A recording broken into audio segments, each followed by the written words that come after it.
We're coming into summer now and the early spring plants are just starting to set seed. So it's time to have a look at what we can collect. Hello, I'm Rosy Hardy. This is Rosy Hardy Gardening. Now, a lot of people like to be able to collect their own seed from their own gardens, and they want to produce plants basically for free. That is great. But what you've got to remember is you need to be doing it at the correct time. So when you get to the beginning of the summer, you need to be looking at your spring flowering perennials to see whether or not the seed is ready, and then you can catch it before it all floats away or it drops onto the ground and then you get masses of seedlings, maybe in the wrong place. So what plants are going to be starting to be setting seed? You've got here Veronica Genoes. Now, it's not something that a lot of people think of going from seed. Normally you would divide this up, but it does set seed. And these are the dead flower stems here. And at the top of these are these lovely little heart-shaped seeds here. And they are just there. They're just starting to go brown, so they're not far off being ready to collect. But as you can see, on all of this stem and all of this flower, this one's produced 1 seed, this one's produced about 5, this one's probably got about 5 or 6. And of those, not very many are actually going to have any germ in there, and that's the bit that you need, which they are going to grow from. So you could collect these, but it's a little bit early still. They're not brown enough yet. They need to go a good dark brown, and then you can collect them. So once they've started to produce and make the shape of the seed, then you need to keep an eye on them and collect it later on. So that is your Veronica Genoes.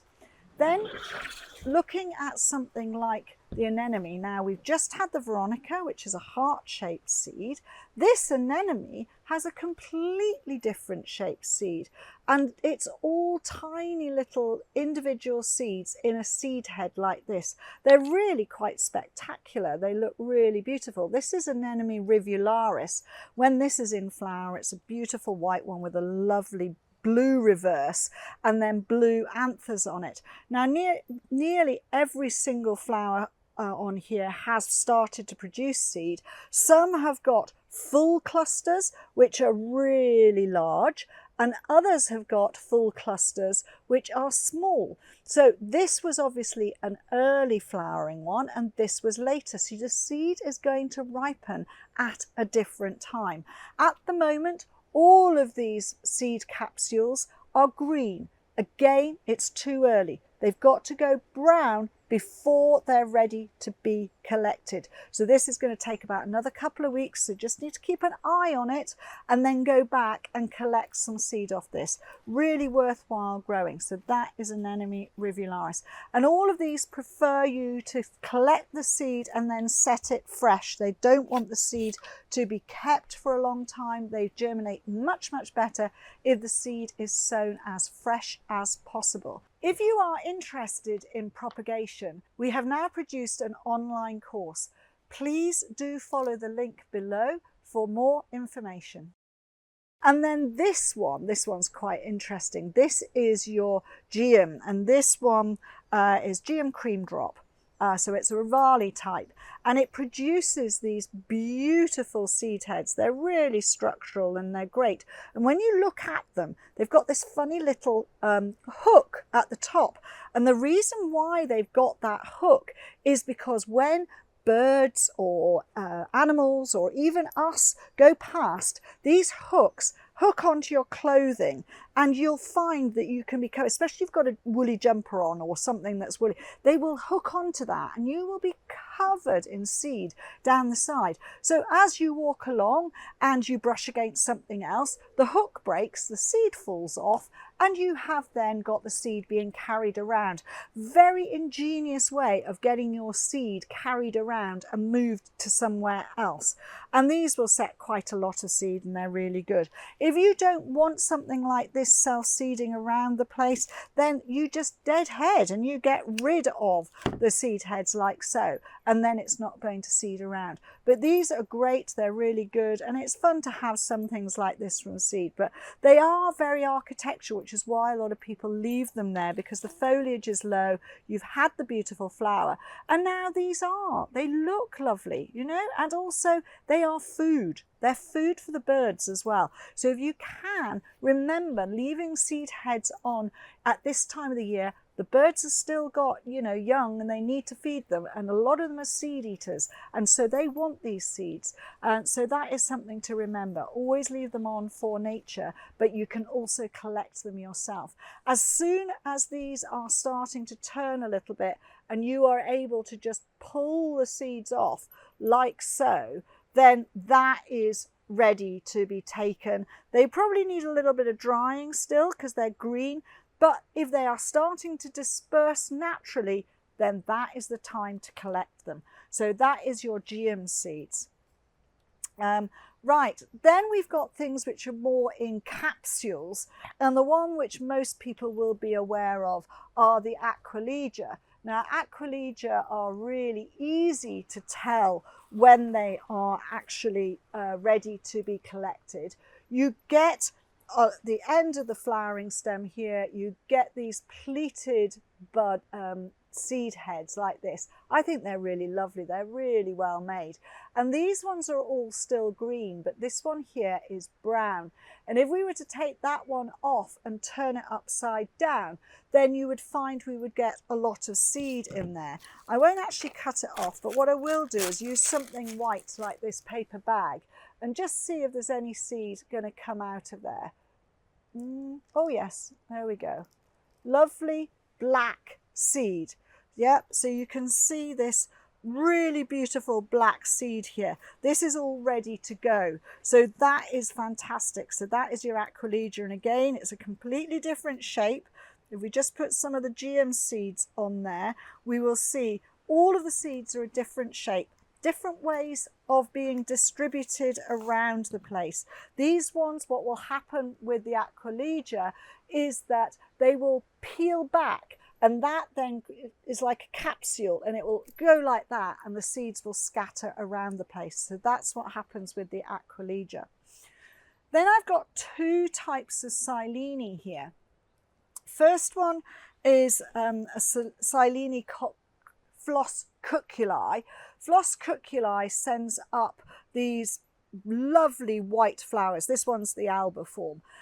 White flowers which are really dissected, lovely. It's known as the cuckoo pint flower, and it is excellent, but it has these little capsules as well. So you've got capsules which are opened at the top and look like little flowers in themselves, and then you've got ones which have got green points. They haven't opened up yet. It depends on when they want the seed to be dispersed. It means that it has thrown some out already, some is then starting to go out and some isn't, so it's not all being dispersed at the same time. This then makes sure that the seed lands when the soil is moist and when the conditions are right, so that it's not wasting its seed by just getting rid of it all in one go. It is dispersing it at different times. And again, this is quite small seed, so if I tip this on here, there is a bit of seed left in there. No? Yes, there is. Right, okay, so this is really tiny round seed that has come out of this, really minute small black dots there of the seed from that Silene, and they are very good at self-seeding. They are a native wildflower. That's what they do. They self-seed excellently. Then we have this one which was a Silene. This is now an asterias. It's a Viscaria. And this one is one of the ones which has sticky stops here. And then the heads on the top here, inside these heads, you've got tubes, and they will just open up at the top. Not everyone is going to open at the same time, and you will end up with seed from this, which is again These don't look as though they've opened yet. They're still green on the top. We'll just see whether we get anything out. No. So they are not actually ripe yet. So you can tell whether they're ripe. They will go brown on the top here, and then the seed will be dispersed. So that is something you can do. Now, I always suggest you go round with a paper bag when you're wanting to collect your seed, because that is the easiest way to do it. Write on your paper bag. So this is Silene flos-cuculi.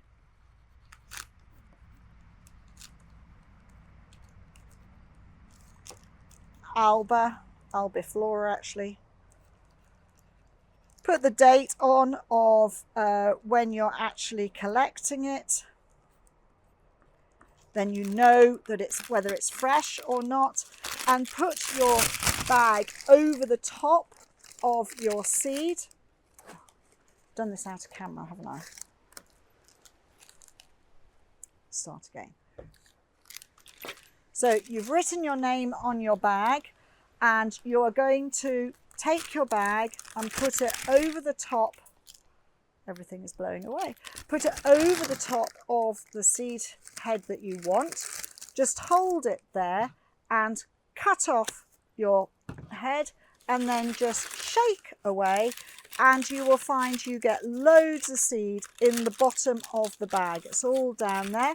Now, this has a few green ones, so if you've got somewhere where you can put this, somewhere dark and somewhere warm, then leave it for probably 2 weeks. You will find that the other seed bits will have opened and dispersed, and you will get a lot of seed. Really depends on how much you need. This one flower head here is going to produce you probably 400-500 seeds. How many do you need?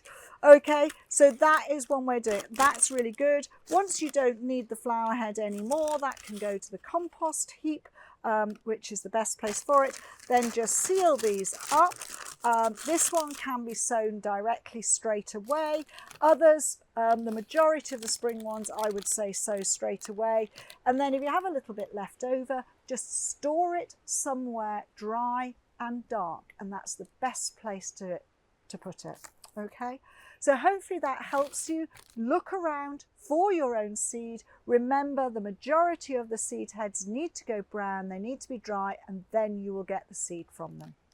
Thank you very much for watching, and please do subscribe to the channel.